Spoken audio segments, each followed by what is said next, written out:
मनुष्य के जीवन में धर्म की स्थापना न होने पाए तो कोई मनुष्य नहीं बन पाएगा। मनुष्य के रूप में दिखाई तो पड़ेगा, लेकिन वो मनुष्य नहीं होगा और उससे हमें कोई डर नहीं होगा। तब रावण ने विचार किया कि मनुष्य में मानवता की स्थापना धर्म के द्वारा होती है और धर्म का ज्ञान शास्त्रों के द्वारा होता है और शास्त्रों का ज्ञान संत महापुरुष विद्वान ऋषि मुनि ब्राह्मणों के द्वारा होता है। संत ऋषि मुनि महात्मा जो विद्वान हैं उनकी बुद्धि इतनी सूक्ष्म कैसे होती है कि उन्हें शास्त्र का ज्ञान होता है। तो रावण ने विचार किया वो गऊ की सेवा करते हैं और गऊ के दुग्ध का पान करते हैं, इसलिए उनकी बुद्धि परम सूक्ष्म और पवित्र होती है। रावण ने सोचा गाय को समाप्त करो, ब्राह्मणों को समाप्त करो, जहां कहीं रामायण पुराण भागवत कथा हो उन सारी कथाओं को बंद कराओ, जितने धार्मिक आयोजन हो ये बंद किए जाएं, जो कथा प्रवचन करे उसको उठा करके कारागार में बंद कर दो।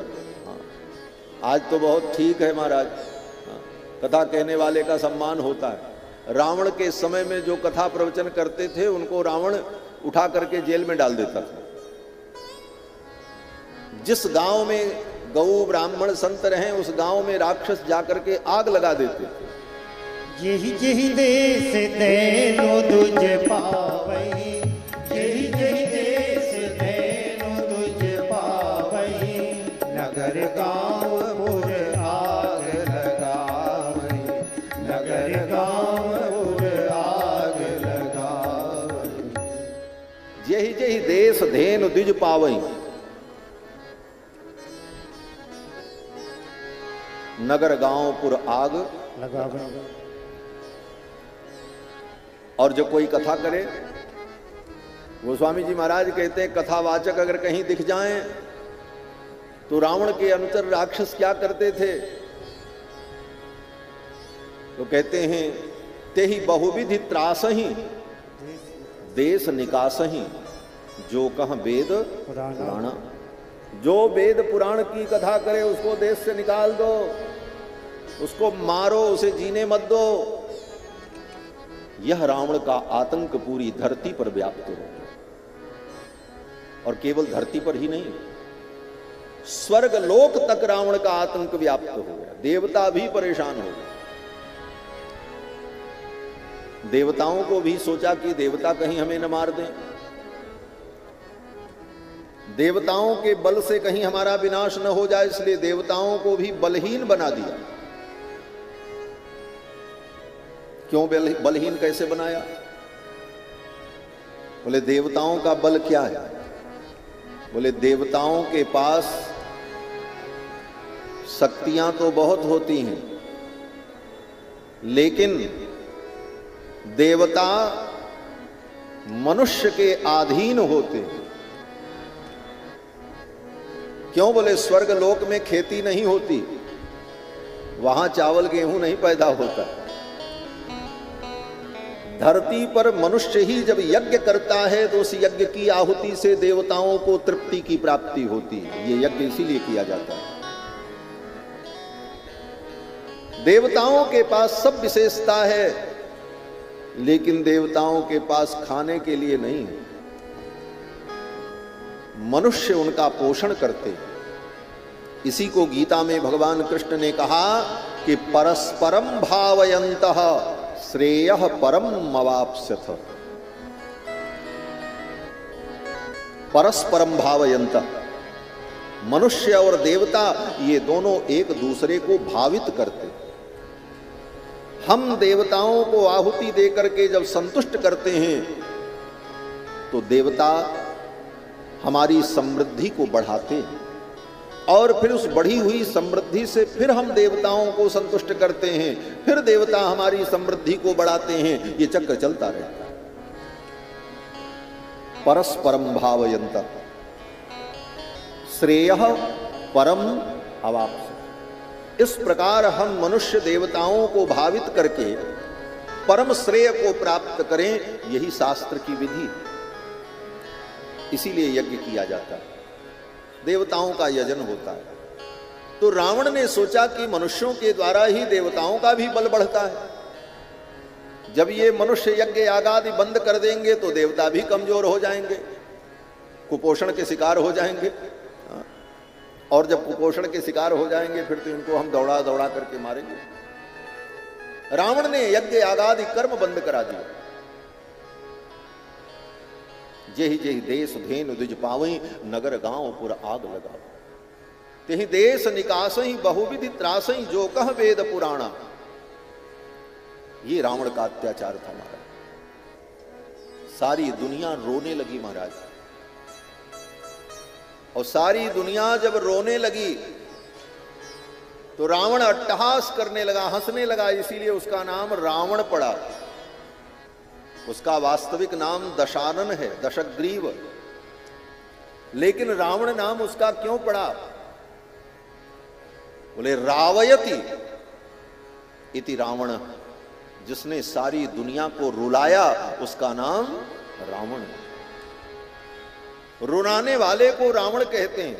महर्षि वाल्मीकि ने रावण शब्द का जो अर्थ किया, महर्षि वाल्मीकि कहते हैं रावणो लोक रावण, जिसने सारी दुनिया को रावण कराया।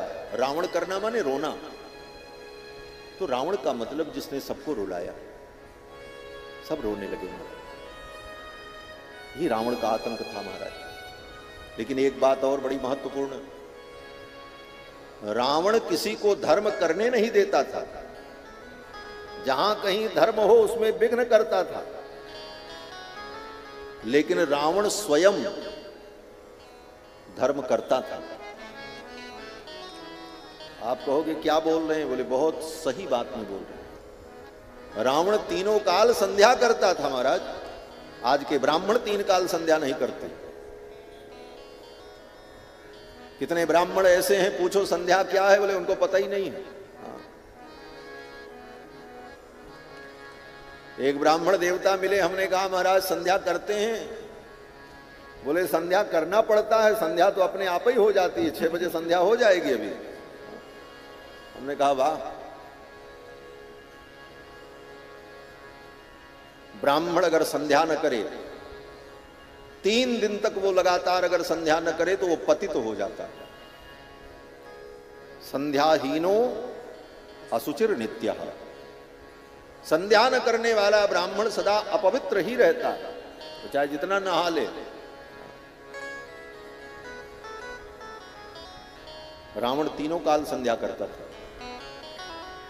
और तीनों संध्याएं 3 समुद्र में जाकर के करता था, अलग अलग दिशाओं में। घर में बैठकर, होटल में बैठकर, गद्दे पे बिस्तर पे बैठ के नहीं, समुद्र में जाकर के स्नान करके तीनों संध्याओं का संपादन करता था। सायंकाल प्रातः काल अग्निहोत्र करता था, हवन करता था। वाल्मीकि रामायण पढ़ लेना। और अपने ही नहीं करता था, अपनी लंका में सभी राक्षसों को उसने कह रखा था सब लोग अग्निहोत्र करो। रावण में लंका में जितने राक्षस थे रोज अग्निहोत्र करते थे। ब्रह्म मुहूर्त में लंका में वेद पाठ होता था महाराज। वाल्मीकि रामायण में वर्णन है, श्री हनुमान जी महाराज जब लंका में प्रवेश करते हैं, रात भर जानकी जी का अन्वेषण किया। जब प्रातः काल होने लगा तो हनुमान जी ने क्या देखा? बोले सुस्राव ब्रह्म घोषान सविरात्रे ब्रह्म राक्षसान। उन ब्रह्म राक्षसों के घर में वेद मंत्र का पाठ हो रहा था और वे राक्षस अग्निहोत्र कर रहे थे। प्रजापतये स्वाहा, इंद्राय स्वाहा, अग्नये स्वाहा, सोमाय स्वाहा।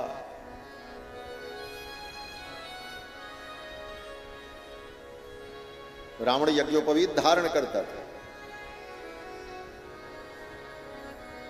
आज तो यज्ञोपवीत उतार करके लोग फेंक देते हैं,